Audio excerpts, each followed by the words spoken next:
Assalamualaikum warahmatullahi wabarakatuh. Wajah sana nggak mau banyak jawab, dan jawabnya agak salah. Waalaikumsalam warahmatullahi wabarakatuh. Jangan boleh potong. Saya ulangi lagi. Assalamualaikum warahmatullahi wabarakatuh.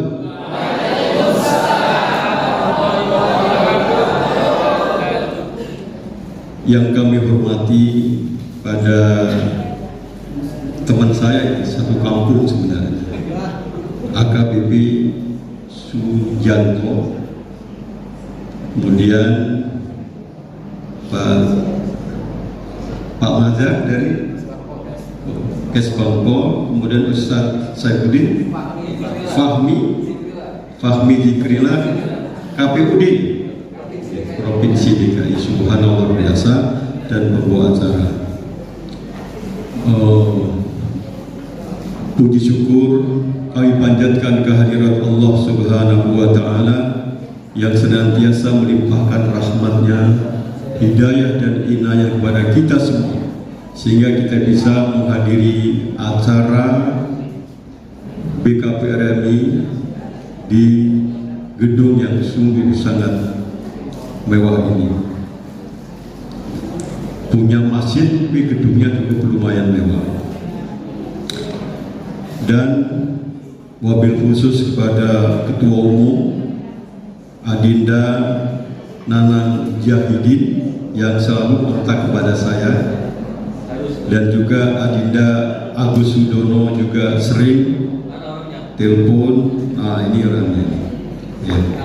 Izin Pak, saya ini adalah, ya, menurut Adinda Agus itu bermutu, masih muda tapi bermuka tua. Iya, saya masih tergolong muda Pak, tapi beliau katakan bermutu. Ya, masih tergolong muda, saya masih di bawah 60. Ya, masih 58. Nah, cuman tadi Cak Agus itu bermutu kan. Ya, kita syukuri semua bahwa kita bisa jumpa di sini. Awalnya juga muda-muda, dulu juga saya muda, karena yang mengawali berdirinya LPPTK BKP RMI itu adalah periode ketika saya memimpin DKI. Sekarang sudah subhanallah luar biasa, dan saya mendefinisikan bahwa BKP RMI itu adalah pemuda kader dan berbasis massal. Setiap bulan sekali saya melakukan kaderisasi. Dulu ada lantang 1, lantang 2, lantang 3. Kalau di HM itu ada basic, kemudian kalau di PI itu ada basic, ada mental, ada advance. Kalau di HM ada LK1, LK2, LK3, jadi beda-beda. Nah, karena BKP RMI itu adalah kader, ya, saya selalu buat TOT, Training of Trainer, seluruh Indonesia, dan mudah-mudahan akan dilanjutkan oleh kawan-kawan semua di wilayah, ya, karena kita sudah buat kader, maka harus ada pelatihan dan pelatihan. Kemudian DPP hadir untuk menghadiri dan memberikan materi-materi training itu, tergantung tingkatannya. Dan ketika training, semua anggota atau peserta wajib menguasai anggaran dasar, anggaran rumah tangga. Dulu mudah-mudahan masih ada, bahwa setiap kader minimal setiap hari 10 menit membaca ayat Al-Quran. dipahami, kemudian dihayati, dan tahu betul itu apa Al-Quran, bukan saja diturunkan di mana. Kalau saya tanya, surat yang pertama turun surat apa? Al-Alaq. Surah ayat yang terakhir turun Al-Maidah ayat 3. Saya tanya sekali lagi, surat yang terakhir turun surat apa? Nah, salah, surat An-Nasr. Ini belum merupakan kajian-kajian apa ayat Madiyah, ayat Madaniyah, kita belum bicara ke sana. Terus apa yang dibahas di dalam ayat itu, ketika trending, saya wajibkan tahu apa itu asbabun nuzul. Karena itulah didirikan LPPTKA. Para ustadzah harus juga mengikuti training LPPTKA. Waktu itu pertama diadakan di Pondok Gede, ya. Nah, ini sekedar perkenalan karena saya termasuk membidani berdirinya BKPMI DKI, dulu BKPMI Pak, Badan Komunikasi Pemuda Masjid. Nah, kemudian ditambah R, karena waktu itu di bawah Underbo, Dewan Masjid Indonesia. Ya, secara keluar mesti tetap itu, walaupun di dalam Munas pernah kita putuskan ada tidak lagi Underbo, tapi secara luar mestinya harus kita publikasikan seperti itu. Oke, saya akan lanjut sesuai dengan tema yang diberikan kepada saya. Agar gak menyimpang, saya telah membuat makalah. Saya itu biasanya kalau dosen Pak, setiap mengajar itu wajib, ya kan, sesuai dengan RPS yang ada. Saya membiasakan diri, saya ceramah atau saya memberikan orasi ilmiah, saya kemudian sering ke Malaysia Pak, Singapura, Malaysia, karena saya adalah rektor Institut Agama Islam Madani Bogor, dan saya sering dapat undangan ke Malaysia, ke Singapura dan lain-lainnya, selalu membawa makalah. Itu membiasakan saja, bukan saya pinter, tidak. Nah, termasuk hari ini Pak Ketua itu telepon, usahakan ada makalah. Makanya saya kirim kemarin, kata sudah difotokopi atau belum? Ya, itu salah satu isi ceramah saya, walaupun saya tidak akan sampaikan semua, tapi inti-intinya saja. Saya juga tidak berbicara bagaimana DKI, kita tahu semua, ya mudah-mudahan tidak jadi bidah ya. Tema saya adalah peranan pemuda remaja masjid dalam menyongsong Jakarta sebagai kota global. Luar biasa bahwa Jakarta ini adalah ibu kota, ya, ibu kota negara, dan insya Allah tidak jadi bidah. Jangan boleh saya ngomong. Nah, oleh karena itu, karena Jakarta adalah kota global, tentu banyak berbagai problematika yang ada di Jakarta. Nah, untung masih ada Pak Polisi yang tadi secara filosofi beliau telah mengungkapkan bahwa Polri itu adalah cinta damai.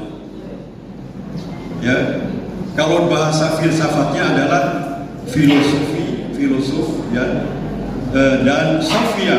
Nah, itu melekat pada diri polisi mudah-mudahan. Kalau polisi punya integritas sesuai dengan basis keilmuan yang dimilikinya, tidak akan keluar dari kebijakan-kebijakannya. Saya kira akan seperti itu. Karena itu perannya pembinaan mental spiritual. Kalau dulu istilah Ipol Exos Good Hanmil Book, ya, itu yang dirumuskan di dalam GBHL, ya. Dan karena itu pemuda remaja masih harus mengambil peluang ini. Masjid yang didirikan oleh Rasulullah SAW harus kita kaji bagaimana sejarahnya. Itulah kenapa BKPMI atau BKPRMI itu didirikan. Jadi mengaca dari bagaimana Rasulullah mendirikan masjid. Pertama, atas dasar apa Rasulullah membangun dan mengembangkannya, dan bagaimana pula upaya optimalisasi dan pemberdayaannya. Ya, yang ini sudah kita, saya kira kalau remaja masjid paham itu. Yang pasti kalau kita baca di dalam Al-Quran surat At-Taubah ayat 108, ya, la masjidun usisa ala taqwa, ya, sungguh didirikannya masjid atas dasar takwa. Berarti pondasi akidah itu harus mengkristal dalam pribadi-pribadi seorang pemuda remaja masjid. Kalau menurut para pakar peradaban, bahwa pondasinya adalah akidah, lalu cabangnya adalah syariat, buahnya adalah akhlak. Al-imanu aqdun bil qalbi wa iqrarun bil lisan wa amalun bil arkan. Iman adalah suatu yang mengkristal di dalam dada, digemakan oleh lisan, dan menjadi kebulatan tekad dalam kehidupan sehari-hari. Nah, itulah istilah pendiri BKPMI adalah Allah yarham Kotok Tasmara, ya, bahwa back to us, kembali kepada masjid adalah the living Quran. Bukunya banyak yang menciptakan itu. Nilai-nilai hidup yang ada dalam diri kita itu adalah Al-Quran. The walking Quran, nilai-nilai Al-Quran yang berjalan. Itu musuhnya remaja masjid. Maka kalau polisi bergandeng dengan pemuda remaja masjid, itu tidak rugi, Pak. Di sini banyak ustaz, banyak ustazah yang sangat luar biasa pengetahuan tentang Al-Quran. Mudah-mudahan kita tetap, ya, bukan saja baca secara harfiahnya, tapi bagaimana memaknai dan juga menafsirkan. Kebetulan saya di S3 itu jurusan ini, Pak, Ulumul Quran dan Tafsir di PTIT. Ya, makanya saya setiap hari kajiannya adalah Al-Quran. Dan sekarang saya mengajar di banyak perguruan tinggi karena jurusan itu masih jarang, Pak.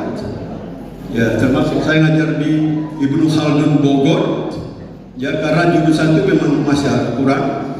Jadi banyak para universitas yang meminta saya untuk mengajar di bidang itu. Oke, seiring dengan pembangunan fisik Jakarta, ya, yang penuh dengan dinamika, penuh dengan persoalan-persoalan yang tadi dikemukakan oleh Pak Polisi, ya, dalam bagaimana menghadapi anak remaja, kenakalan remaja yang setiap hari tidak lepas dari bacaan-bacaan melalui internet, ya, sangat luar biasa itu. Kalau tidak dibimbing dengan nilai-nilai keagamaan, ini sangat mengkhawatirkan. Jadi benar apa yang dikatakan oleh Pak Polisi tadi, itu perlu bergandengan dengan pemuda remaja masjid, ya, untuk menanggulangi kenakalan remaja, terutama seks bebas, Pak. Masya Allah, kita ngeri, Pak, kalau melihat itu. Narkoba apalagi, tadi disebutkan namanya judi online, ya, Pak, ya, kemudian ojol. Banyak sekali persoalan-persoalan yang harus dihadapi. Ini merupakan ancaman yang amat sangat luar biasa. Karena itu pemuda remaja masjid harus betul-betul tetap tangguh, ya, dalam menghadapi persoalan-persoalan di ibu kota ini. Hadirin jamaah, saya kira ini majelis taklim, Pak. Karena biasa di majelis taklim, ya, Jadi Adinda yang saya hormati, ini semuanya masih generasi di bawah saya. Agus Sudono ini yang pertama mengkader adalah saya. Ya, dulu dia tukang foto. Saya kader betul. Anda harus masuk ke BKPRM. Nah, itu masuk langsung menjadi ketua, sekretaris ya waktu itu ya, kemudian ketua. Dan saya bangga dengan beliau, karirnya cukup menanjak kalau dibandingkan dengan saya. Ya, kalau saya ini paling tinggi juga ketua prodi ya, paling tinggi. Kalau di UHAM kadernya itu paling tinggi ketua prodi. Kalau di rektor itu karena kampus sendiri ya. Jadi karirnya cukup lumayan dan beliau salah satu yang masuk daftar di perguruan saya karena bikin serdos katanya. S3-nya ya? Ya, jadi itu ya. Oleh karena itu pemuda harus tangguh, harus memiliki akidah yang kuat. Dalam catatan sejarah, pemuda memiliki peran besar dalam pembentukan kepribadian dan membangun peradaban. Di dalam Al-Quran juga jelas sekali ya, Al-Quran surat Al-Kahfi ayat 9 sampai 26 mengisahkan tentang komitmen dan konsisten seorang pemuda ketika di masyarakatnya banyak kemusyrikan yang melanda masyarakat, godaan-godaan berbagai macam yang merusak citra generasi. Tapi dalam sejarah surat Al-Kahfi ayat 9 sampai 12 ini dijelaskan betul. Dia tidak sanggup untuk menghadapi persoalan-persoalan yang ada di tengah masyarakat, utamanya kemusyrikan. Sebab kalau kemusyrikan itu harus dijauhi. Sejauh masalah pendapat, kita harus al-hanafiyatul as-samha. Kita harus lapang dada, apalagi bicara tafsir. Ya. Kemudian di antara kita ada perbedaan. Seorang pemuda remaja masih itu harus menerima perbedaan-perbedaan. Itulah muwahhid namanya, Pak. Itu dinyanyikan tadi. Muwahhid sebagai pemersatu. Karena ini merupakan komitmen bahwa ini sebagai pemersatu, maka kita tidak boleh firqah. Maka di dalam Al-Quran dijelaskan surat 42 ayat 13 bunyi ini. A'udzubillahi minasyaitonirrajim. Bismillahirrahmanirrahim. Syara'a lakum min din. Allah telah menciptakan syariat untuk agama ini. Ma waso bihi Nuhan, seperti yang telah diwasikan kepada Nuh, walladhi ilaih, dan telah ya, walladhi auhayna ilaika, dan ayat-ayat Al-Quran yang telah diamanahkan kepada baginda Nabi kita Muhammad sallallahu alaihi wasallam. Kemudian dilanjutkan wa ma wasaina fihi Ibrahim wa Musa wa Isa, dan telah diwasiatkan juga kepada Musa, Isa, Ibrahim, Musa dan Isa. Apa maksudnya? An aqimuddin, tegakkan agama. Ya, berbicara masalah akidah, berbicara masalah syariah, muamalah, hukum, semua tertuang lengkap di dalam Al-Quran. Di akhir ayat, wala tafarraqu, tapi jangan berpecah. Karena itu seorang pemersatu, seorang mujahid, penegak kebenaran harus berpegang teguh kepada ayat tadi. Maka KTT Islam di Bogor beberapa tahun yang lalu telah merumuskan dalam hal ini adalah wasatiyatul Islam, bahwa Islam kita adalah sebagai Islam garis tengah. Yang pertama apa? Yang pertama al-adalah, kita adalah sebagai pelopor kebenaran. Ya. Yang kedua adalah tawajuh, kita adalah penyeimbang baik duniawi maupun ukhrawi. Ya, harus diimbangi antara duniawi dan ukhrawi, harus seimbang. Kemudian yang ketiga adalah tasamuh. Tasamuh itu adalah toleransi di antara kita. Jangan merasa dirinya paling benar. Nah, seorang pemuda remaja masih tidak boleh merasa dirinya paling hebat. Karena Rasulullah SAW telah bersabda, bunyi sabdanya begini: Inna khairat din ilallah al-Islam. Sesungguhnya agama yang paling benar di sisi Allah adalah Islam, sesuai dengan Al-Quran surat Al-Imran ayat 19. Wa ahabbat din ilallah as-samha hanafiyah. Keberagamaan yang paling dicinta oleh Allah adalah kita adalah keterbukaan. Tidak ada merasa dirinya benar sepanjang tidak berbicara akidah. Kalau akidah jelas, lakum dinukum waliyadi. Ya, itu jelas ya di dalam Al-Quran. Oleh karena itu, hadirin peserta musbil yang saya hormati, ya, saya mungkin tidak panjang kalam ya. Dari itu saya lanjutkan tadi. Keempat adalah tentang musyawarah. Nah, musyawarah yang hari ini kita lakukan, wasyawirhum fil amri syura bainahum.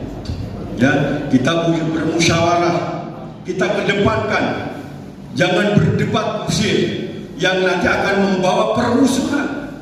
Mungkin di sini tidak, apalagi berbicara masalah cabang dalam agama, ya, karena masing-masing punya dasar, masing-masing punya madhab. Yang tidak boleh adalah madhab katanya, betul?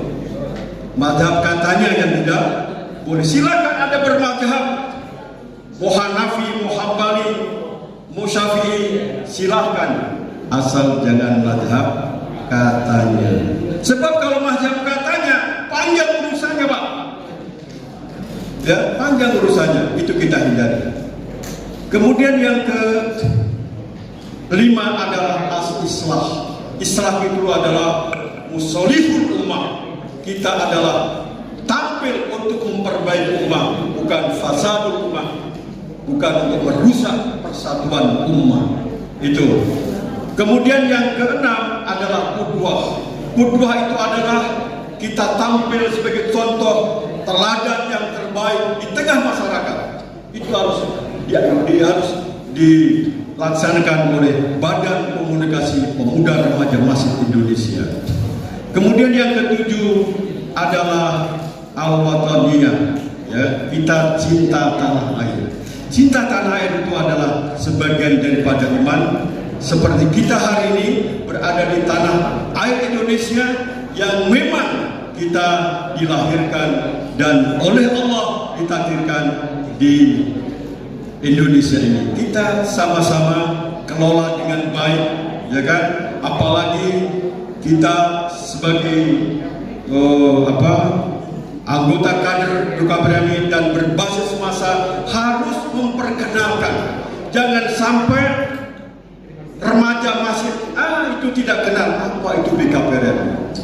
Ya, sudah diawali oleh beberapa pendahulu kita. Ya, saya memberikan motivasi ini. Mudah-mudahan melalui agenda Ketua Umum ke depan bahwa BKPRN dikenal secara luas. Tidak ada lagi remaja masjid yang tidak kenal dengan BKPRN. Alhamdulillah, lembaga LPPTKA, ya, ini sudah menyebar ke seluruh Indonesia dan bahkan Malaysia. Yang menatang guru-guru di Malaysia dan Singapura adalah termasuk saya ketika itu. Sekarang sudah mendunia. Maka ini harus kita pertahankan. Jangan sampai LPPTK yang ada malah berkurang. Ini saja dari saya. Mudah-mudahan waktu yang sangat singkat ini kita langsung dialog ya untuk kebangsaan ini. Billahi taufiq. Assalamualaikum warahmatullahi wabarakatuh. Waalaikumsalam.